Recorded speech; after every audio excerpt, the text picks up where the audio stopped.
പറക്കും ടാക്സിയുടെ പരീക്ഷണ പറക്കൽ വിജയകരമായി പൂർത്തിയാക്കി ദുബായ്. അടുത്ത വർഷം മുതൽ പറക്കും ടാക്സി സർവീസ് തുടങ്ങും. നവീനാശയങ്ങൾ നടപ്പാക്കുന്നതിൽ ദുബായ് ലോകത്തിന് മാതൃകയാക്കുകയാണെന്ന് കിരീടാവകാശി ഷെയ്ഖ് ഹംദാൻ അഭിപ്രായപ്പെട്ടു. പറക്കും ടാക്സി ഇനി മുത്തശ്ശിക്കഥയിലെ സ്വപ്ന പേടകമല്ല. അടുത്ത വർഷം മുതൽ മനുഷ്യരെയും കൊണ്ട് ദുബായ് നഗരത്തിന് മുകളിലൂടെ ഇതാ ഇങ്ങനെ പറന്നു നടക്കും. ദുബായ് റോഡ്സ് ആൻഡ് ട്രാൻസ്പോർട്ട് അതോറിറ്റിയും അമേരിക്കയിലെ ജോബി ഏവിയേഷനും ചേർന്നാണ് പരീക്ഷണ പറക്കൽ നടത്തിയത്. ദുബായ് മർഗാമിലെ ജെറ്റ്സ്മാൻ ഹെലിപ്പാഡിൽ നിന്നുമാണ് ആകാശ ടാക്സി പറന്നുയർന്നത്. സമീപത്തെ മരുഭൂമിക്ക് മുകളിലൂടെ പലവട്ടം പറന്നു.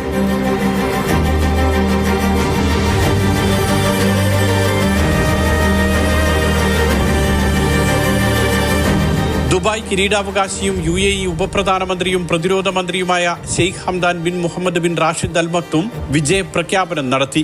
പൈലറ്റിനും 4 യാത്രക്കാർക്കും സഞ്ചരിക്കാവുന്നതാണ് പറക്കും ടാക്സി. മണിക്കൂറിൽ 320 കിലോമീറ്റർ വേഗത്തിൽ പറക്കാൻ കഴിയും. പരിസ്ഥിതി സൗഹൃദ യാത്രാ സംവിധാനങ്ങളാണ് ദുബായ് നടപ്പാക്കുന്നതെന്ന് ഷെയ്ഖ് ഹംദാൻ പറഞ്ഞു.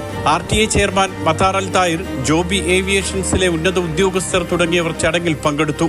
ദുബായ് അന്താരാഷ്ട്ര വിമാനത്താവളത്തിൽ നിന്നും മറീനയിലേക്കാകും ആദ്യ സർവീസ്. 12 മിനിറ്റ് കൊണ്ട് ലക്ഷ്യസ്ഥാനത്തെത്തും.